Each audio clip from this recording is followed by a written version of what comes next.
Wanupatha Jataka. Jadi latar belakangnya kenapa Buddha menjelaskan tentang kehidupan lampaunya.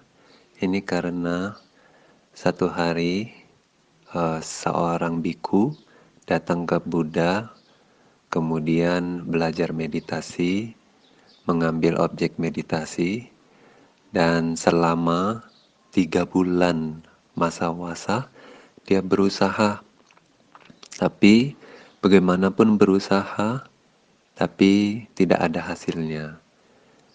Hasilnya belum muncul ya. Nah, jadi dia mulai kecewa, terus wirya atau usahanya menurun, jadi malas. Nah, karena uh, latar belakang ini, Buddha menjelaskan di kehidupan lampau Buddha. Nah, dulu di kehidupan lampau Buddha di kota Varanasi, ya seperti yang kemarin sama, Benares kota Varanasi. Dan pada saat itu kota Varanasi dipimpin oleh Raja Brahmadatta. Nah, pada saat itu Bodhisatta atau calon Buddha itu menjadi seorang pemimpin eh, kereta ya, sama seperti kemarin ceritanya ya. Mirip, jadi pemimpin yang bawa para pedagang kereta ya. Jadi ada 500 kereta juga waktu itu penuh sama barang dagangan. Nah, mereka mau melakukan perjalanan sejauh 59 yojana. 59 yojana. Nah, yojana ini adalah hitungan di dalam bahasa Pali. Nah, artinya yojana itu ada yang bilang ya 7 mil. Ada yang bilang 12 mil. Ada yang bilang 16 kilometer. 16 kilometer ya. Nah, 1 mil itu kalau di Myanmar hitungannya seperti hitungan di Inggris ya, karena dulu jajahan Inggris. Jadi di Myanmar itu hitungan panjang, berat, tinggi badan, nah itu seperti di Inggris. Kalau di Inggris itu hitungannya nggak pakai sentimeter, kilometer, terus kilogram, itu nggak pakai. Nah, mereka pakai apa? Inci, 1 inci, 1 kaki, kemudian terus kalau yang jauh gitu 1 mil, 2 mil gitu. Nah, 1 mil itu 1,5 kilometer. Nah, jadi kalau ada yang bilang 1 yojana itu 7 mil, jadi kurang lebih 10,5 kilometer. Nah, kalau ada yang bilang 12 mil, itu berarti 18 kilometer. Jadi kurang lebih yang paling pendek itu tadi 10 kilometeran ya, 10,5 kilometer. Nah, yang paling jauh kalau kita ambil hitungan yang paling jauh kurang lebih 18 kilometer 1 yojana. Nah, ini 59 yojana. Nah, jadi Anda bisa hitung ya. Jadi itu mereka harus melalui uh, bentangan pasir, padang pasir yang sejauh 59 yojana itu. Nah, mereka harus lewati. Baru setelahnya bisa berjualan, ya, berdagang. Nah, jadi karena padang pasir itu sangat panas ya, jadi mereka hanya bisa melakukan perjalanan ini itu pada saat malam hari. Nah, kemudian istirahat pada saat sudah subuh atau fajar baru bisa istirahat. Jadi terbalik, malam berjalan, siangnya istirahat. Ya. Nah, juga karena padang pasir ini begitu luas ya, jadi mereka juga membayar seorang ahli melihat bintang. Jadi, kalau orang bisa melihat bintang, mereka bisa menunjukkan arah yang mana barat, timur, selatan, utara. Nah, jadi karena mereka jalannya selalu malam hari, mereka bergantung pada yang bisa melihat bintang ini, jadi dia bisa menunjukkan arah pada saat berjalan. Nah, jadi selama 59 yojana itu sebetulnya sudah dekat, sudah mau selesai perjalanannya. Terus satu malam siapa? Si ahli bintang ya, ahli tukang melihat bintang itu, dia bilang bahwa kalau malam ini kita berjalan, nah itu padang pasir ini sudah bisa dilewati, kita sudah akan bisa bebas. Jadi tinggal satu malam aja melakukan perjalanan, kita bebas dari padang pasir ini. Nah, dia bilang, dia kasih tahu rombongan ya. Nah, terus pada saat itu awak-awaknya, jadi si pengikut-pengikut kereta ini, pekerja-pekerjanya itu, mereka akhirnya menghabiskan bekal mereka, karena kan mereka pikir, oh tinggal satu malam lagi perjalanan sudah sampai, jadi bekal mereka habisin.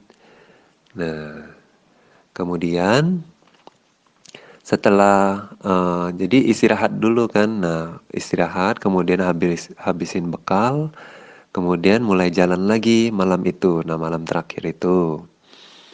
Nah, tapi si tukang melihat bintang ini, dia mungkin makan kekenyangan. Jadi dia di atas kereta, dia ketiduran malam itu.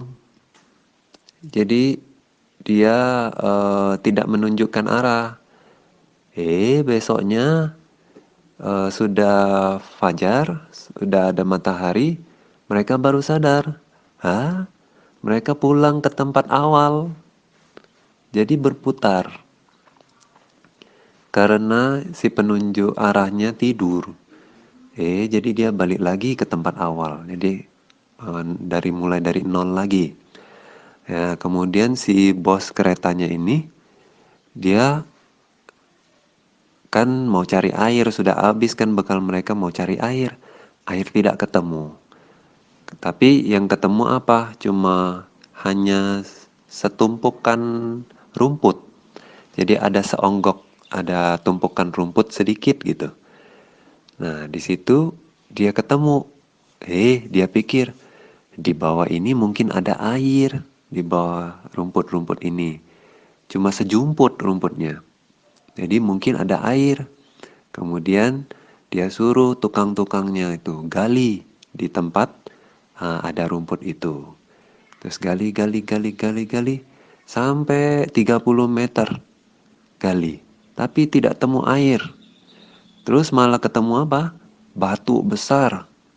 Batu besar menghadang. Jadi tersanggah batu besar gitu. Bagaimana ini? Jadi tukang-tukangnya nggak bisa gali lagi, sudah mentok kan.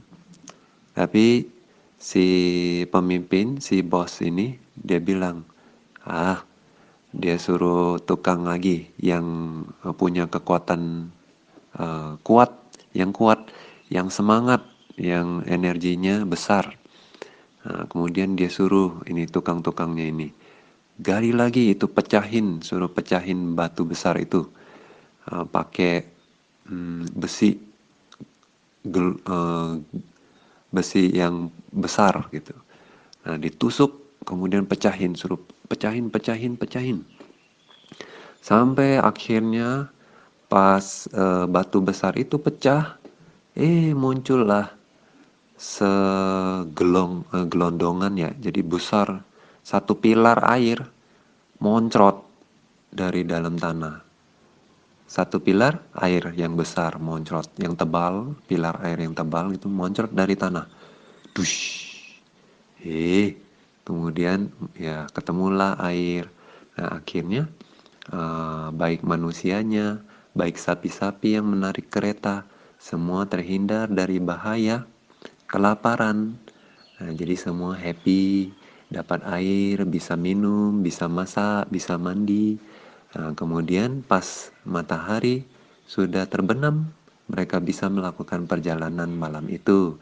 Nah, dengan demikian mereka melakukan perjalanan sampai berhasil lewat dari padang pasir. Nah, di akhir cerita tersebut udah menjelaskan si siapa? Tukang yang dengan semangat memecah batu itu adalah di kehidupan itu biku yang malas itu, biku yang usahanya menurun, melemah. Nah, biku itu dulunya itu ya tukang yang memecah batu itu. Nah, kemudian pengikut-pengikut kereta itu semuanya adalah murid-murid Buddha. Kemudian Buddha sendiri dulunya adalah bos yang kereta itu. Nah, kemudian pelajaran yang kita bisa ambil dari kisah Wanu Patha Jataka. Apa namanya? Wanu Patha Jataka. Nah, dari Jataka ini kita bisa belajar bahwa untuk melewati kesulitan, kita perlu usaha, kita perlu semangat yang konsisten, yang terus-menerus pantang menyerah, gigih dan tidak kecewa, tidak turun wirya atau usahanya. Jadi, hanya setelah kita melewati kesulitan tersebut, baru kita bisa menurunkan semangat kita, ya. Jadi harus sampai berhasil, harus semangat. Jadi kalau ada sesuatu yang penting, kita harus berusaha dengan usaha yang konsisten, yang tidak mundur. Kemudian ada pesan bahwa di balik penderitaan akan ada kebahagiaan. Nah, jadi kalau kita dengan usaha sudah melewati penderitaan tersebut, maka kita akan menikmati kebahagiaan.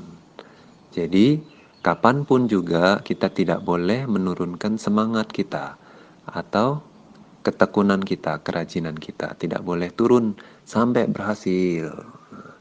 Hanya setelah waktu kita mati, sudah dekat kematian saja, baru kita boleh berhenti berusaha. Nah, seperti demikian, di dalam kehidupan kita, kita harus selalu berusaha untuk mendapatkan apa yang kita anggap bermanfaat untuk diri kita dan juga untuk orang lain.